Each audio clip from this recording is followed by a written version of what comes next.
Teman-teman, jangan lupa sebelum nonton tayangan ini, klik like dulu, lalu subscribe, lalu share.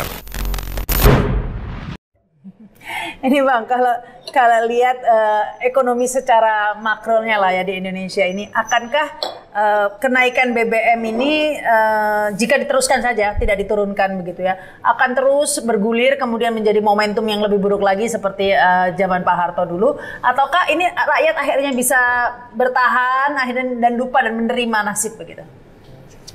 Saya ditanya oleh seorang ibu-ibu yang datang ke rumah.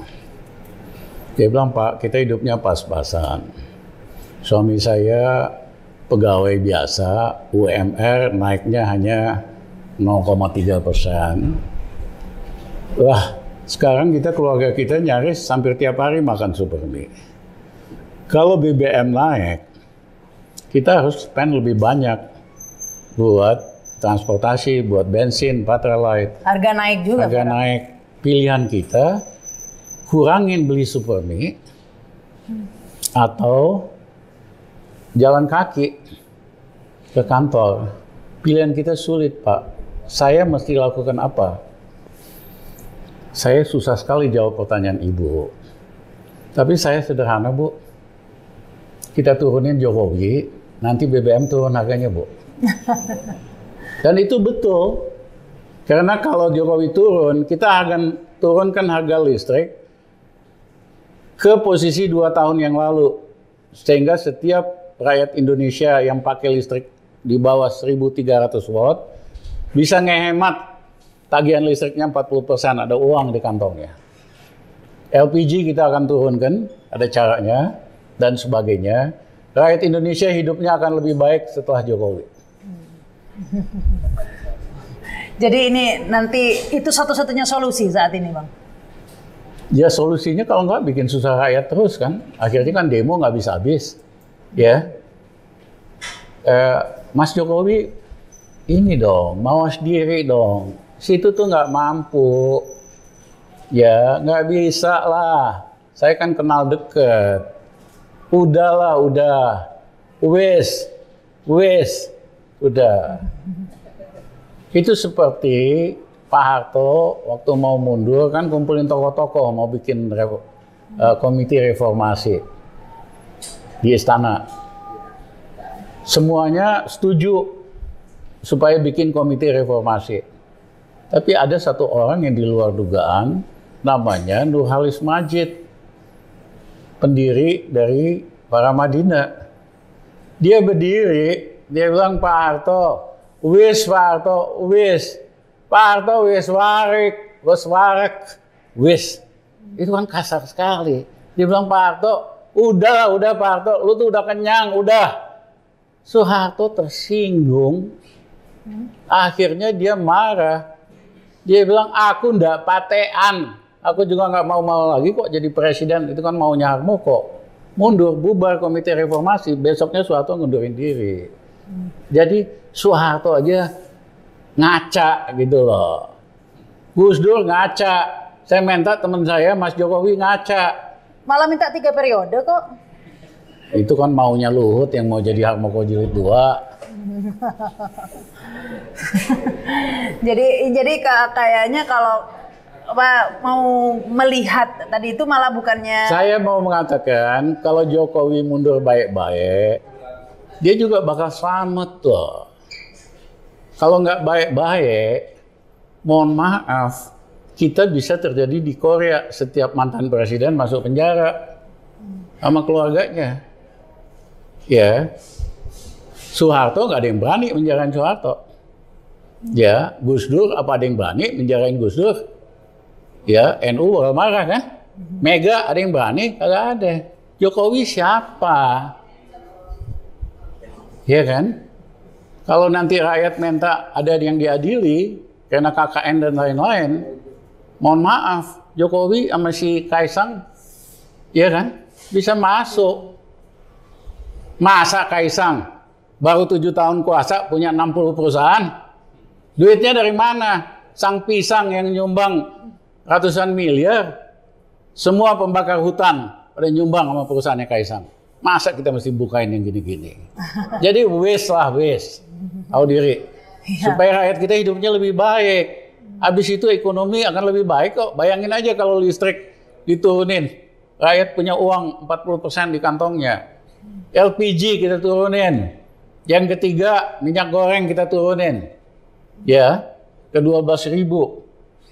Yang lain kredit untuk usaha kecil kita naikin. Rakyat akan lebih senang. Kemudian kita bikin pemilu yang betul-betul adil dan demokratis. Kita hapuskan threshold. Indonesia akan punya pemimpin hasil dari pemilu yang kompetitif. Ya, kita ini kan enggak, pemilunya aja oligopolistik dengan threshold. Ya. Nah, kalau pemilunya kompetitif, putra-putri terbaik di Indonesia bisa jadi bupati, wali kota, presiden, tanpa mesti bayar upeti kepada partai-partai yang merusak ide. Nah itulah. Nah, kalau kamu mau jadi bupati, Rama, kamu mesti bayar 60 miliar buat nyogok partai, buat nyalonin kamu. Gubernur 100 sampai 300 miliar, presiden 1,5 triliun. Inilah sumber dari korupsi paling besar dalam masyarakat kita.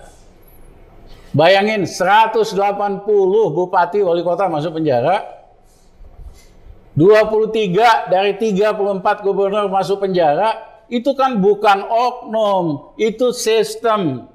Sistemnya ini yang koruptif, yang tidak ada di Undang-Undang Dasar 45. Undang-Undang Dasar 45, ya kan? Nggak ada tuh threshold. Di negara demokrasi yang lain, tidak ada threshold. Ini kan akal-akalan oligarki aja buat nguasain Indonesia dan merusak Indonesia. Ini kita jebolin. Ya, caranya gimana? Kayaknya cara susah. paling gampang kalau Jokowi turun ya jebol itu, gitu aja. Tapi repot. partai politiknya kan masih mendukung seperti itu, Bang. Ini kan menguntungkan. Rahma, saya ingin mengatakan kalau Indonesia, bangsa ini dalam krisis dan multi krisis, partai politik tidak ada peranannya.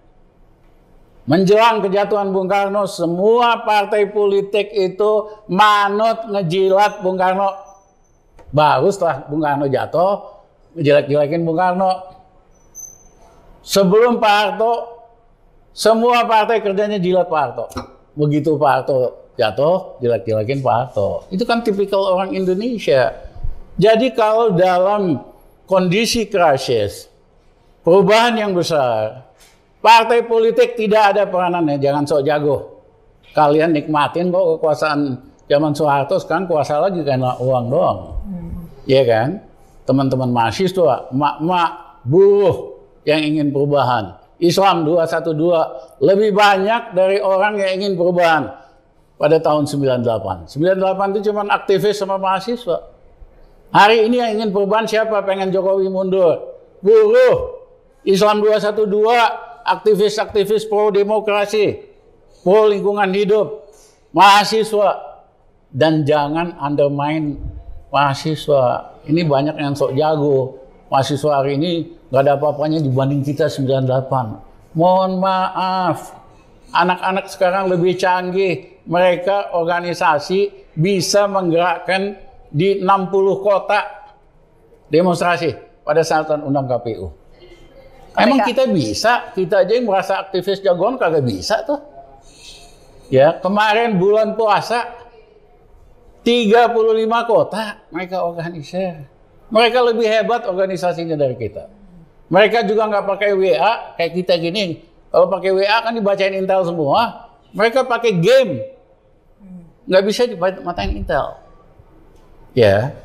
Dan ini bisa terus di beberapa kota. Ya, kota-kota yang penting kan Makassar lah. Medan. Ya, Palembang. Bandung. Baru nanti Jakarta gitu. Baru Jakarta penutupnya, closingnya. Jadi ini sudah di... Jadi jangan kebiasaan ngejelek-jelekin mahasiswa.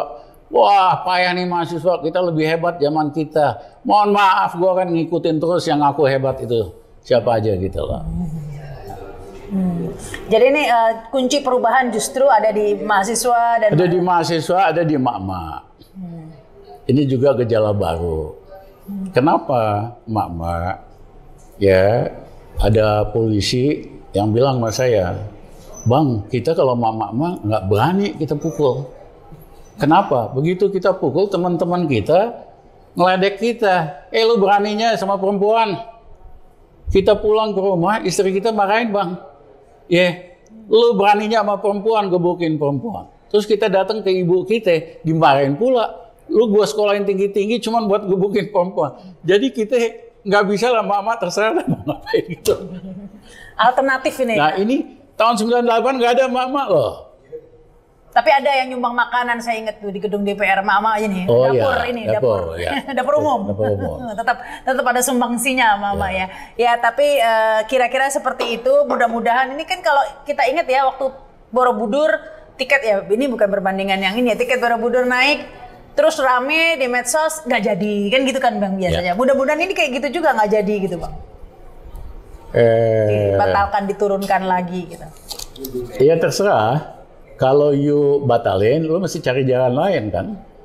Jalan lainnya lu tingkatin efisiensi PLN, bisa nggak dengan model si Ahok itu, yang bacotnya doang gede gitu lah. Iya kan? Bisa nggak lu negosiasi sama asing supaya bunga hutang berkurang? Jangan-jangan memang nggak bisa juga gitu loh.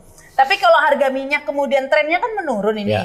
Ini sebenarnya bisa diturunkan ya nanti kalau misalnya ini kita menaikkan harga BBM ketika tren harga minyak menurun. Ya.